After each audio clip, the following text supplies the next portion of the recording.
जलप्रदूषण हे एक मोठं संकट आहे. जलप्रदूषणाला आटोक्यात कसं आणायचं? हा एक मोठा प्रश्न आहे. जलप्रदूषण म्हणजे पाण्याचे रासायनिक, जैविक किंवा भौतिक स्वरूप बदलून ते अशुद्ध होणे, ज्यामुळे मानव, प्राणी आणि पर्यावरणासाठी हानिकारक ठरते. हे प्रामुख्याने औद्योगिक सांडपाणी, शेतीत वापरली जाणारी खते व कीटकनाशके, घरगुती सांडपाणी आणि घनकचरा यामुळे होते. तेल गळती, उष्ण पाणी सोडणे आणि प्लास्टिकचा कचरा यामुळेही प्रदूषण वाढले आहे. या प्रदूषणामुळे पाण्यातील जीवसृष्टी धोक्यात येते.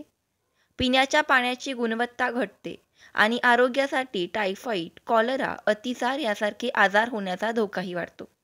जलप्रदूषण रोखण्यासाठी सांडपाणी प्रक्रिया केंद्र, जैविक पद्धतीने शेती करणे तसेच कचरा व्यवस्थापना प्रभावीपणे राबवणे आवश्यक आहे. दूषित पाण्यामुळे वेगवेगळ्या झाडांच्या प्रजातीवरही परिणाम होत आहे आणि यामुळे जीवसृष्टी ही धोक्यात आहे. आणि या सगळ्यावर मात करण्यासाठी आता रोबोट पांडा नावाच्या मशीनचा शोध लागलाय. पनामा राजधानीजवळ असलेल्या मँग्रोव्ह झाड दूषित होत होती. रोबोट पांडा मशीनने या संकटातून मार्ग काढला आहे.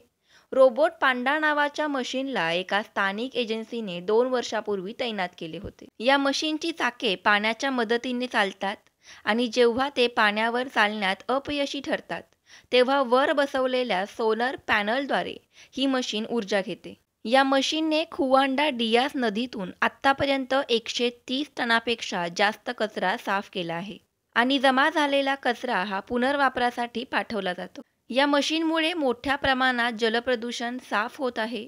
ही मशीन फक्त पनामा येथे नाही, तर पूर्ण जगभरात वापरली गेली पाहिजे.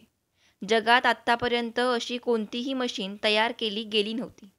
पण आत्ता अशी मशीन तयार करण्यात आली आहे, तर या मशीनचा वापर सर्व नद्या आणि समुद्रातील कचरा काढण्यासाठी केला गेला पाहिजे.